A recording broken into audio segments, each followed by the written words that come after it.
seorang suami yang buat pengkhianatan dan curang, hidup dia memang takkan boleh bahagia.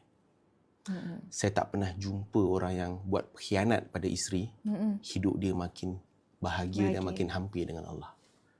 Jadi pada suami yang lelaki yang sedang menonton ni, yang sekarang ni isteri belum tahu apa yang kau tengah buat, cut off. Sebab one day bila Allah tunjuk, Allah akan hancur dan cerai beraikan dan jauhkan ramai manusia yang kita sayang, yang kita ada hari ini. Cut off. Sebab itu bukan perkara yang betul. Lagi-lagi kau ada hubungan pula dengan isteri orang pula tu. Menggigil lah tangan saya. Dia jadi segmen Zayan lah pula kan. Okay. Itu pertama pesan saya untuk suami dalam masa yang singkat ni. Dan pesan saya untuk isteri, bersabar bukan maksudnya duduk diam tak buat apa-apa. Sabar ni maksudnya kita tak putus asa dengan pertolongan dan kasih sayang Allah Subhanahu Wa Taala. Jangan takut untuk hilang kasih sayang daripada suami. Jangan takut hilang kasih sayang daripada manusia.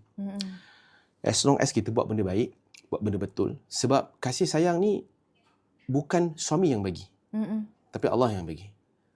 Dalam keadaan suami kita dah buat hubungan dengan isteri orang lain, dan ini benda kalau kita diam diri, kita pun sebenarnya bersubahat dalam perkara tu. Kita dah tahu pun benda tu. Jadi saya sangat cadangkan dalam situasi macam ni, terus pergi kepada pejabat agama, bawa suami, ataupun kalau suami tak nak ikut pun, kita saja yang pergi, kita laporkan perkara ni pada pejabat agama, dan biar mahkamah yang menentukan situasi dan apa yang perlu untuk dilakukan. Sebab apa? Sebab telah berlaku pengkhianatan pada perkahwinan tersebut. Dan mungkin andai kata suami itu dia telah bertaubat, kan, dia janji tak buat lagi, dia telah memperbaiki diri, atas mahkamah itu sendiri untuk menentukan. Tapi pesan saya pada wanita-wanita kat luar sana, jika berlaku sebarang pengkhianatan, abuse secara mental ke fizikal ke, bukan seorang yang bijak kalau kita duduk diam tak buat apa-apa.